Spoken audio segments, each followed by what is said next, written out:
Hello, it's Joe Yudin, owner of Touring Israel Luxury Private Tours. Today, we have a tour guide of 20 years, a medic in the paratroopers for, I think, 30 years, and almost at his able to receive his master's degree from the University of Haifa in Israel Studies. He lives on Kibbutz Degania. Hello, Gil Haran. How are you today? I'm very good. How are you doing? I'm good. We've been working together for a while. We were in the Army together. Um, you're one of our longest guides that we've been working with, and you have a great background. And you live in Kibbutz Degania, which is the first kibbutz in the world. Not that there are many kibbutzim outside of Israel, but Yeah, today we're going to talk a little bit about Kibbutz Degania and the whole kibbutz endeavor. indeed.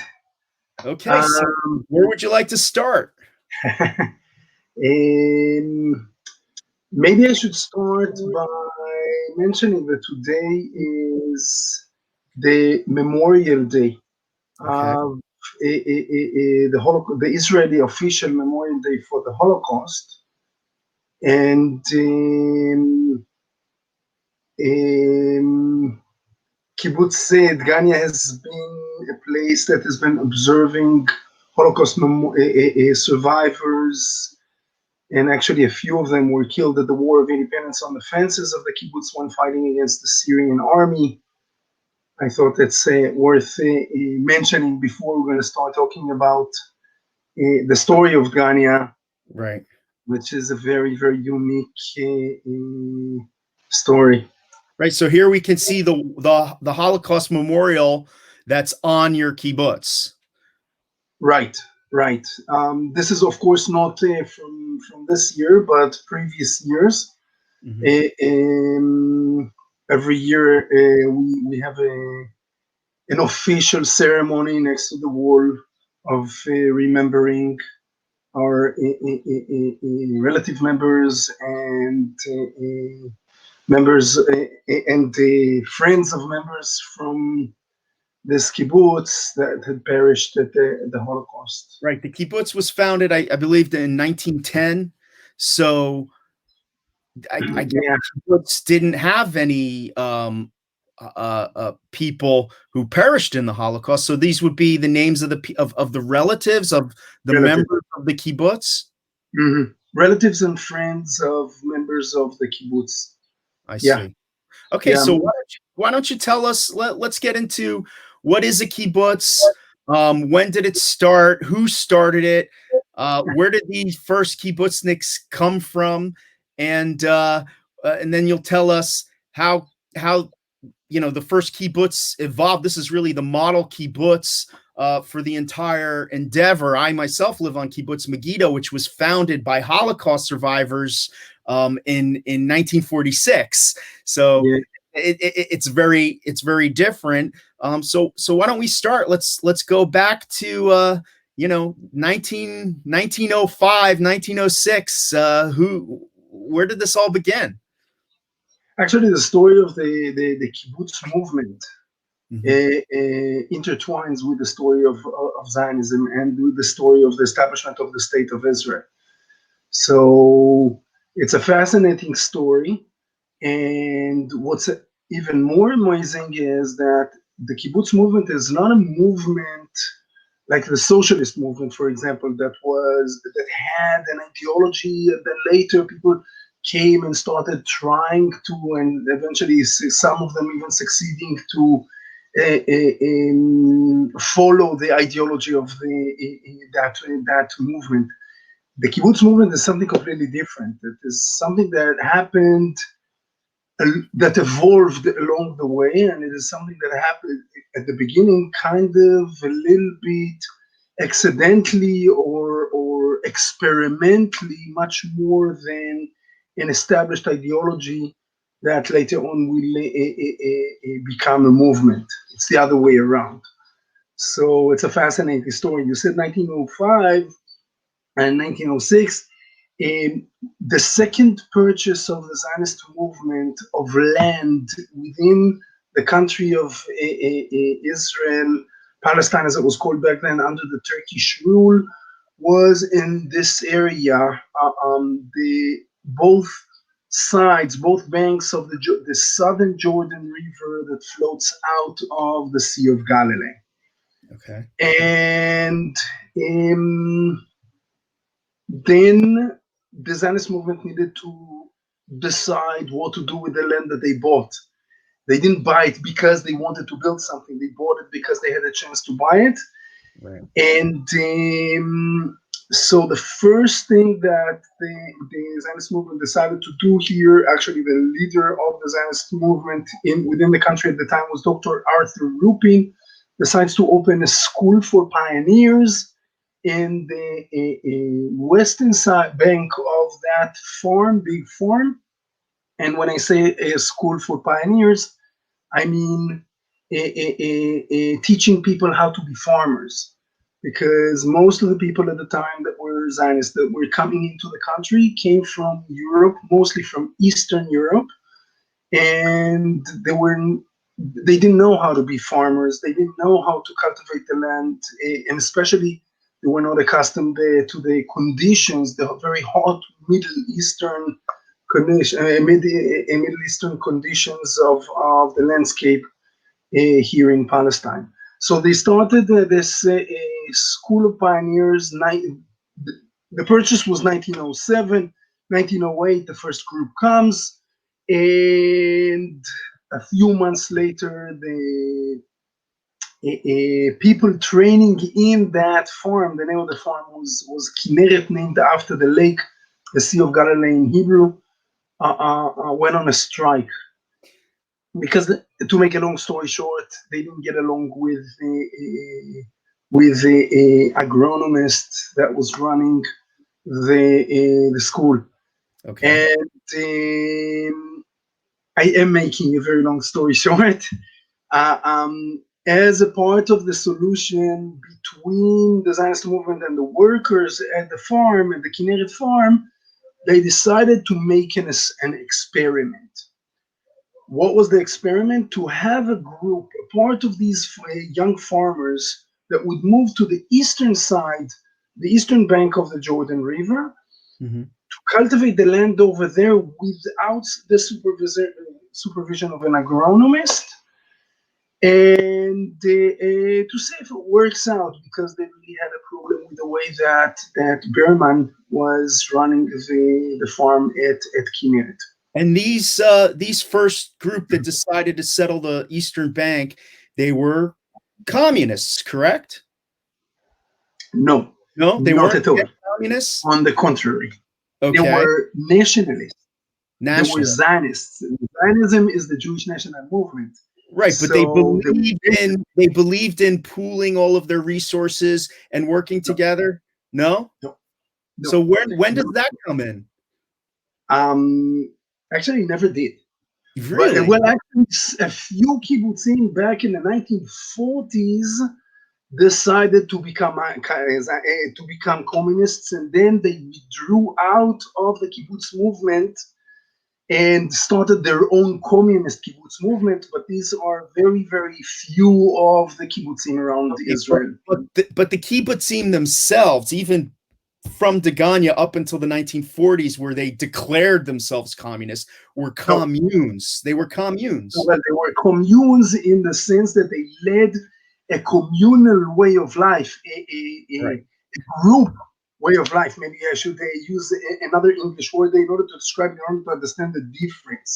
Their ideology Okay. was to be farmers in order to replant the roots of the Jewish people into the soil of the land of Israel. Right. That But was the ideology. that doesn't that's not exclusive to having the idea that they would share in everything. Yes. So let me Everyone would be equal in their jobs, and they would share in the profits and the debts together. Correct? let me explain about the first couple of years Okay. at Umjuni, that farm that started as an experiment. Then you will understand why they shared everything. Okay. We're talking about at 1909. You said Okay. 1910 is that the kibbutz was established, and you're right. But 1909 was the first group that came to Unjuni. It was a Okay. group of 6 men and one woman.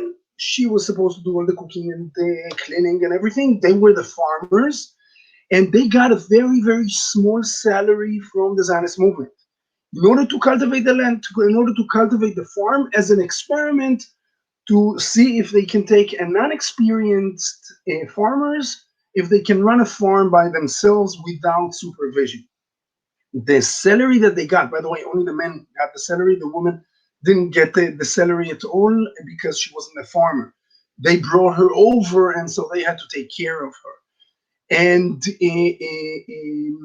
the salary that they got, well, actually, it was kind of an agreement with the Zionist movement that at the end of the year, when they sell the agricultural products that they will produce, they will reduce the money that they get as a salary and all the expenses of the farm. The rest of the money, if there's going to be still a profit, is going to be divided between the group and between the Zionist movement. The Zionist movement was planning to use that money in order to buy more land.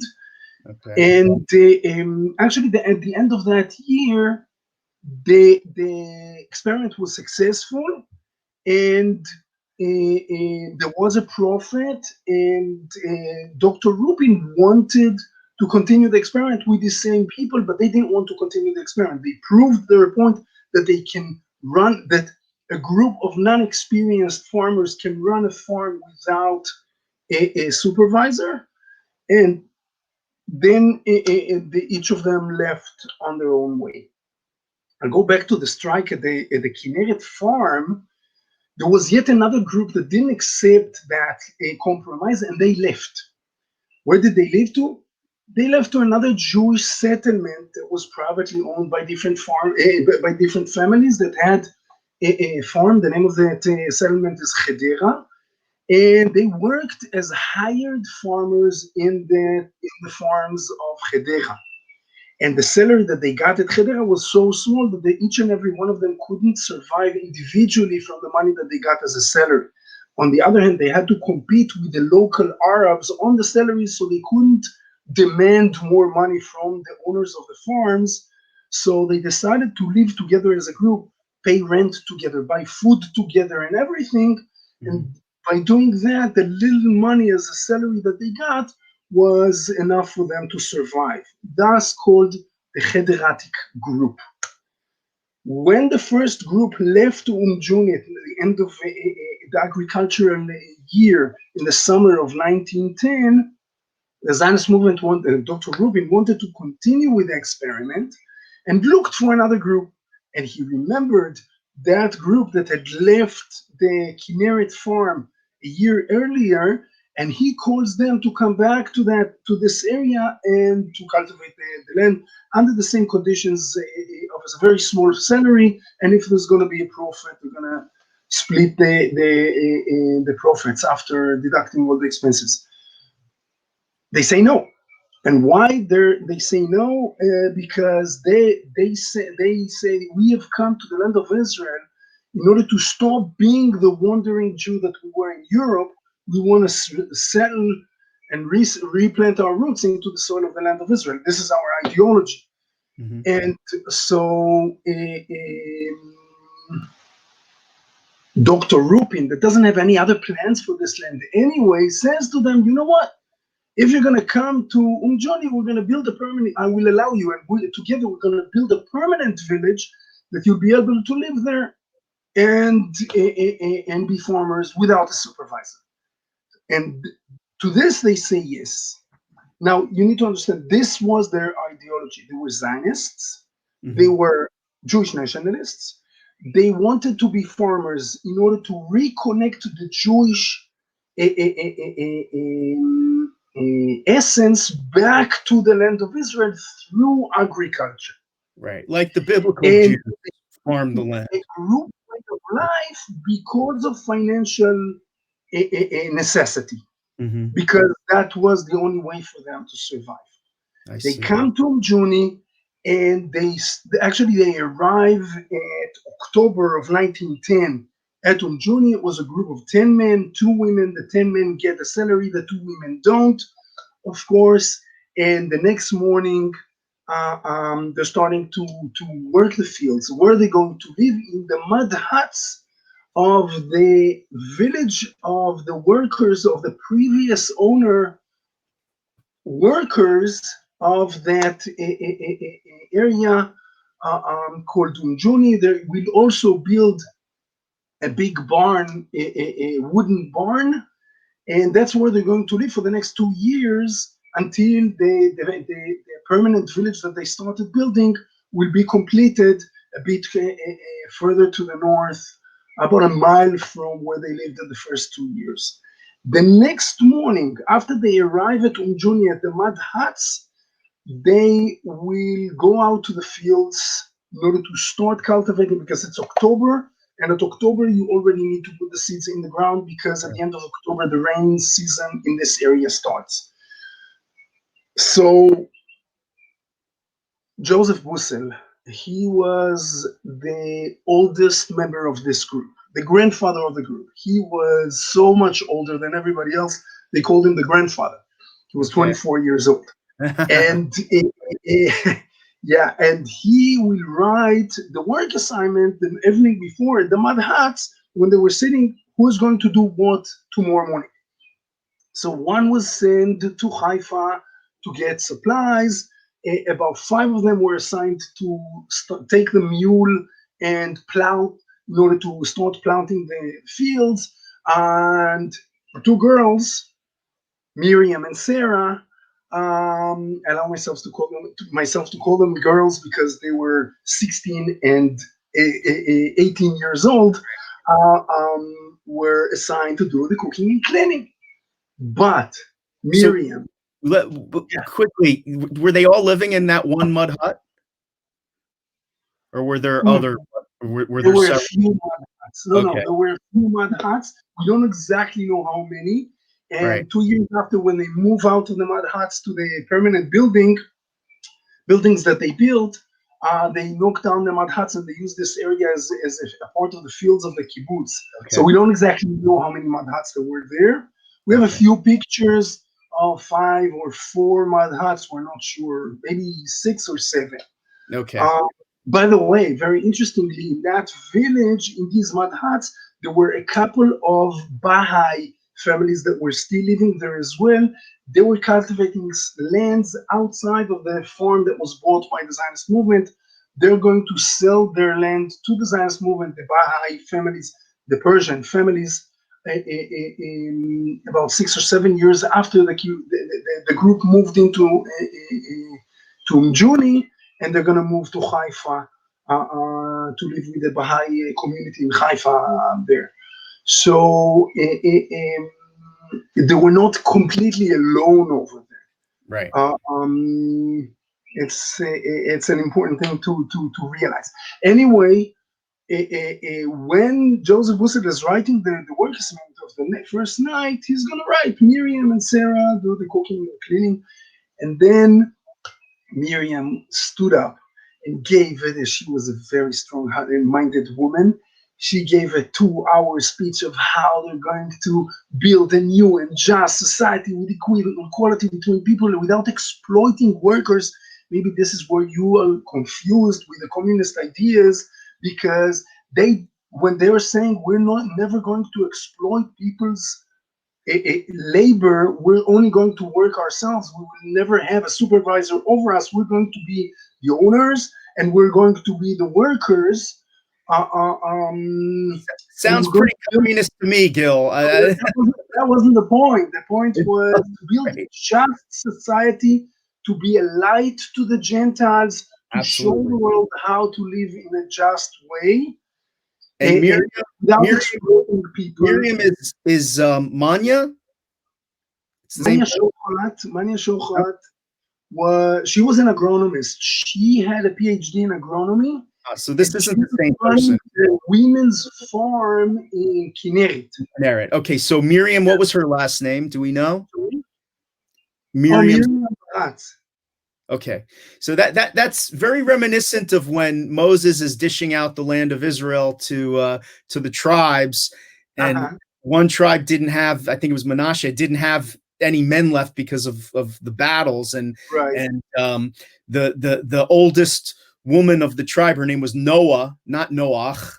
That's who was the guy with the ark. Noah stood up to Moses and says, "What? Just because I'm a woman, we can't have any land? That's not fair." And Moses ended up giving her and her tribe a portion of land. So very, very feminist roots in the Bible and in the Kibbutz movement as well. But please, what happens?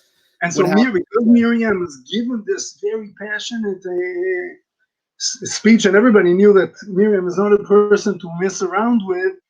Miriam was sent to take care of the cows. They had 2 cows in the first year, and Sarah was sent out to the field. Sarah was a very strong feminist as a person. It's just the beginning of the feminist revolution in the Western world.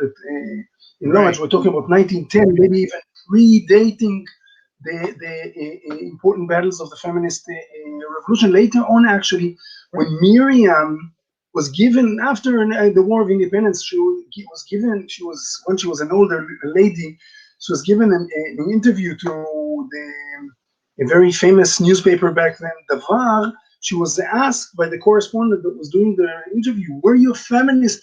The speech is a very famous speech that she gave back then. It's in all the history books today. Back then, everybody knew about this speech. "Were you a feminist?" Her answer was, "Young men, don't you know anything? What are the are the demands of the feminist movement?" His reply was, of course, equal rights. And she says, "You are absolutely right. And I was never demanding equal rights. I was demanding equal chores. I was never a feminist." When she had her first son born, she used to put him she didn't allow anybody else to take care of her son. And she used to put him on the hay in the cow shed when she was milking the cows. And she continued to work from exactly the next day after she gave birth to her son, to Gidon. She had 7 kids. And she took care of all of her kids. Maybe we'll talk about that for a second. In kibbutzim that would lead to the example of Dgania, there was something that was called a mutual or communal children's house. The kids should run their own community and practice living in a communal way of life, in a group way of life. By the way, I keep on saying group because kibbutz in Hebrew means a group. So commune. Basically, not a commune, but group. it is. That's the whole point. A kibbutz is not a commune; it's a group. It's a group way of life, and I have to tell you that a lot of the roots of the kibbutz way of life are not coming from the socialist movement. They're coming from the Jewish roots of the way that the Jews were living in Eastern Europe, when they were not allowed to own land and be farmers. They had to take care of each other, and the communities there always took care of the sick and at the small Jewish villages in the shtetls in Eastern Europe. And a lot of the ways of the kibbutz are actually taking example from the shtetl and not from from the communist ideology. Interesting. I never thought of that. So in the 10-15 minutes we have left, what else would you like to talk about? So the kibbutz was a success, and actually the Zionist movement realizes that they can use very small groups of people in order to hold very large areas around the country when they buy it, because of the use of it as agriculture. So the Zionist movement is starting to establish, especially after the First World War, are starting to establish points of settlements of these small groups, 10, 15, maximum of 20 people, all around what later on the Zionist movement would hope would be the borders of the future Jewish state. Okay. The kibbutz way of life actually went through a few crises in the way of life. The first one was the establishment of the State of Israel. Okay. ironically, because until 1948, the ideology of the kibbutz way of life was to build an infrastructure of a future Jewish state. One morning they wake up, it was in the middle of a war uh, against the Arabs that objected, but one morning they wake up, and the day before, it was Saturday, the day before on Friday, Ben Gurion, the leader of the Zionist movement in the country, says, I hereby declare the establishment of the state of Israel in Tel Aviv. And so everything they were working for the last 38 years was fulfilled. Now Right. what do we do? Well, they didn't ask themselves this question because there was a war to fight. At the end of the war, there are Holocaust survivors to observe.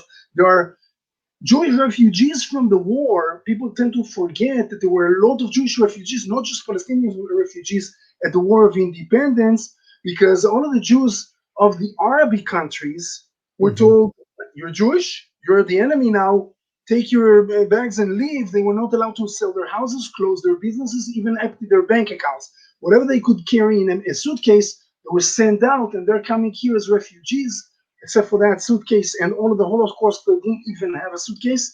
Now this community of 600,000 Jews within the newly established country needs to observe over 1.5 million refugees that are coming in the course of the next 10 years, Right. which So means that the the economy kibbutz movement help absorb these massive amounts of refugees. yes, Right. yes. And so there was no economy in the country because we need to house and feed and educate and make sure that they're going to have work of hundreds of thousands of Jewish refugees from around the world. And Mhm. so there was a lot of things to do. And the leadership of the Zionist movement at this time was the Labor Party of the Zionist movement, which were all from the Kibbutz movement. That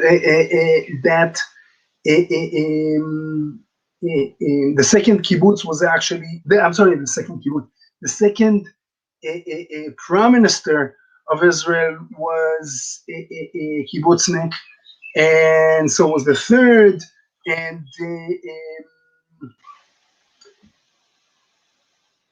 most of the ministers in the cabinet were from the kibbutz movement, and so they were very, very strongly oriented into making sure that Israel is safe. So a lot of officers in the army, a lot of the army was the kibbutz movement as well.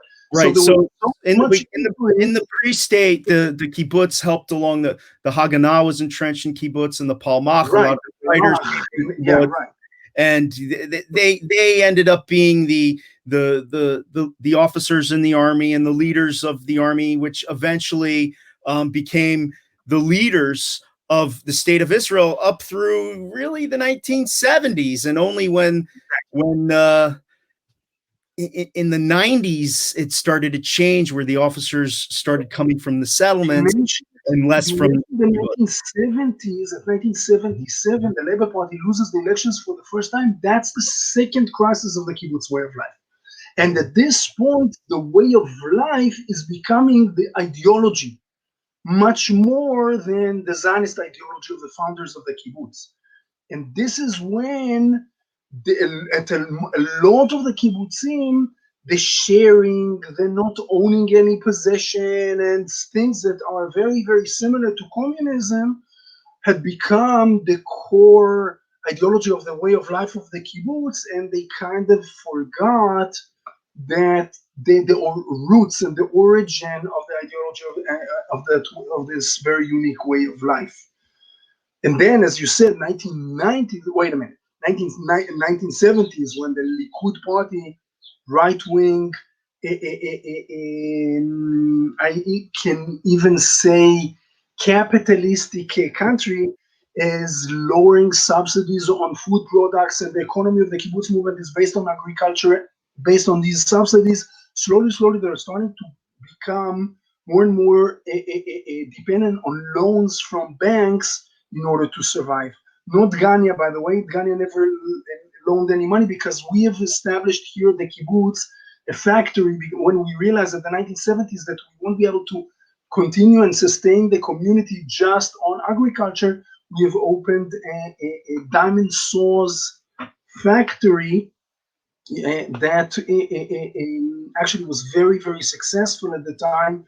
And so Dgania never took any loans. But most of the kibbutzim that continue to base their economy on agriculture are starting to lose money in the free market that this country is becoming.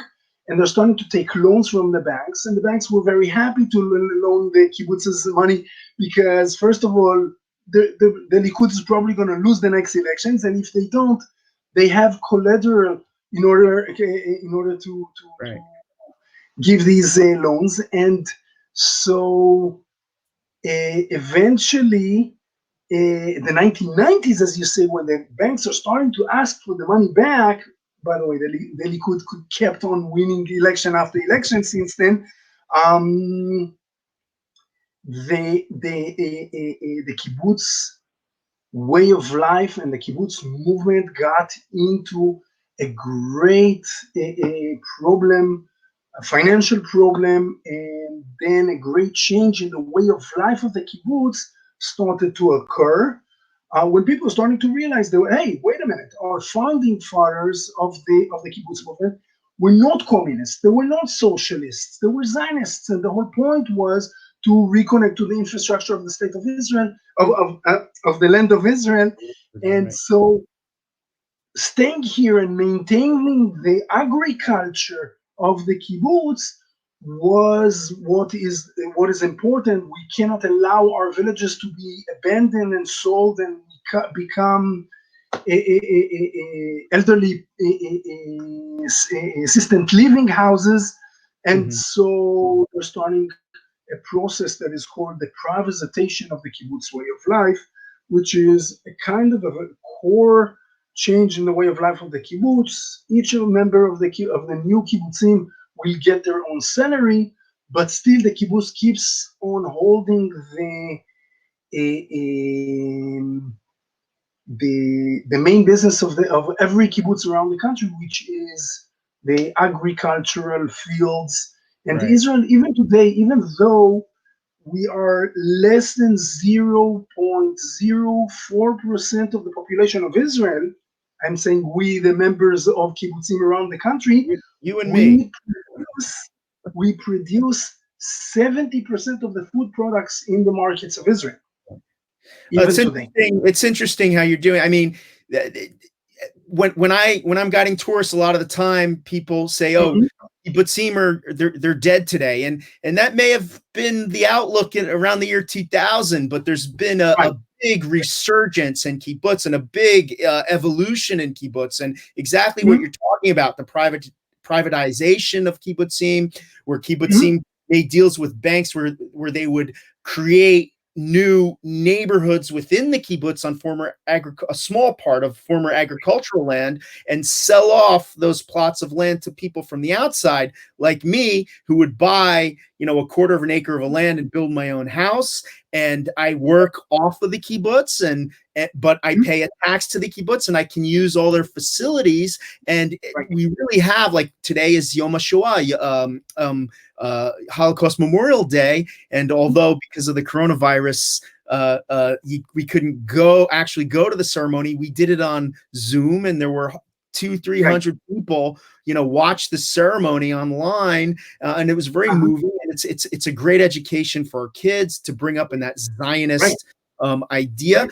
But there were also kibbutzim who remained communist, like Mishmar HaEmek, but made good business decisions and opened up high-tech companies and other factories that were very successful and are today very wealthy and still share everything.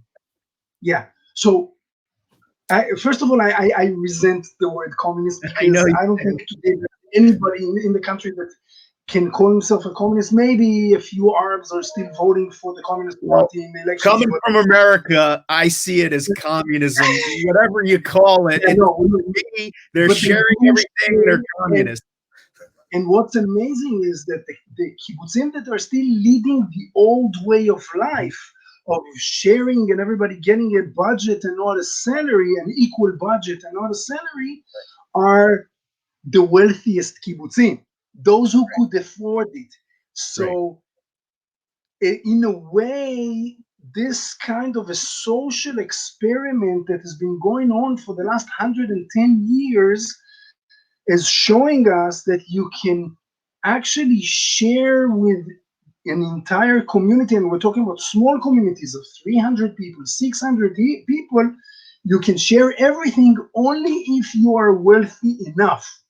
If you make the This right is what decisions. this social experiment actually taught us, except for all the important other things that the Zionist movement had benefited from the kibbutz movement and from this very unique way of life. But I have to tell you, even though my kibbutz is a privatized kibbutz, Mhm. our agricultural fields are still producing a lot of food products, Yeah, and ours as well.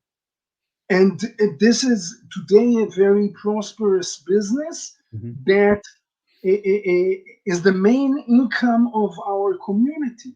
Most of the people that work in the fields are, and we saw, it's not just fields, it's fields and orchards and plantations and a very big cowshed that was had started by Miriam Baratz. Today her great grandson is running the cowshed, and we're raising chickens, and so it's a very big modern farm. The kibbutz, by the way, except for it being the first a communal, if you want, way of life, or a group way of life in the country, it was also the first modern farm in the country. Not a self-sustaining farm, but a modern farm that will grow very limited products that were later on sold in the market. And from this money, the community